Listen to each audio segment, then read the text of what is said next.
Kali ini, yuk kita bongkar sebuah mitos dalam dunia rekayasa yang ternyata cukup berbahaya. Berdasarkan sebuah penelitian yang menarik, kita akan melihat kenapa tanah di bawah bangunan kita mungkin nggak sekuat yang kita bayangkan. Coba deh kita pikirkan sejenak. Kita kan selalu menganggap tanah itu sebagai fondasi yang kokoh, solid, nggak bakal goyah. Tapi gimana kalau asumsi paling mendasar itu ternyata salah? Terutama saat gempa bumi datang. Oke, kita mulai dari akarnya dulu ya. Sebuah mitos rekayasa yang berbahaya. Mari kita lihat asumsi konvensional yang ternyata keliru dalam cara kita mendesain bangunan selama ini. Nah, jadi gini idenya. Secara logika, kita pasti mikir kalau sebuah bangunan itu berdiri di atas sesuatu yang super kokoh, kayak batu. Para insinyur menyebut asumsi ini dasar tetap. Memang sih, ini bikin perhitungan jadi lebih gampang. Tapi ternyata, penyederhanaan ini menyimpan risiko yang sama sekali nggak kita duga. Sekarang, kita masuk ke konsep inti yang bakal meruntuhkan mitos tadi. Lupakan deh hubungan satu arah. Coba bayangkan ini lebih seperti sebuah tarian yang dinamis antara bangunan dan tanah tempat ia berdiri.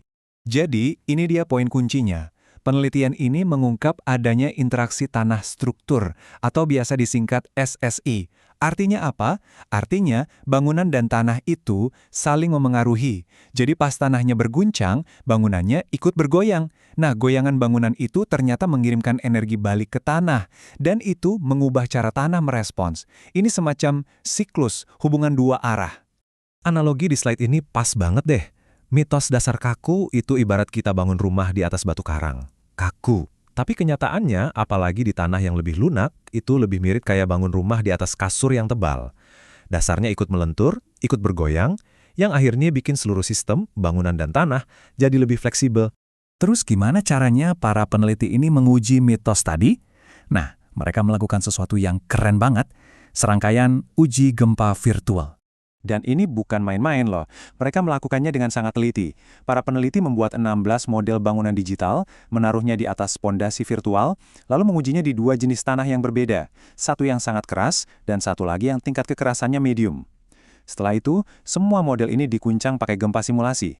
Dan ini membawa kita ke puncak dari analisis ini. Apa yang mereka temukan? Siap-siap ya, karena hasilnya benar-benar mengguncang. Mereka fokus pada satu hal utama, periode alami bangunan.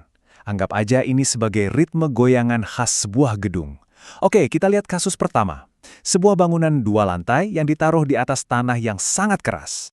Hasilnya, periode alaminya berubah sekitar 6%. Ya, ada sih perubahannya tapi nggak terlalu dramatis. Jadi, di tanah yang keras, asumsi lama itu, ya bisa dibilang hampir bener lah.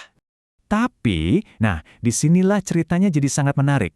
Apa yang terjadi waktu mereka memindahkan bangunan yang persis sama ke tanah yang sedikit lebih lunak, tanah berkekerasan sedang? Angkanya melonjak jadi 29%. Betul, goyangan alami bangunan itu berubah hampir 5 kali lipat lebih besar, hanya karena jenis tanahnya berbeda. Tarian antara bangunan dan tanah yang tadi kita bahas itu, tiba-tiba jadi jauh lebih intens. Grafik ini nunjukin perbedaannya dengan jelas banget. Coba lihat deh batang yang kiri.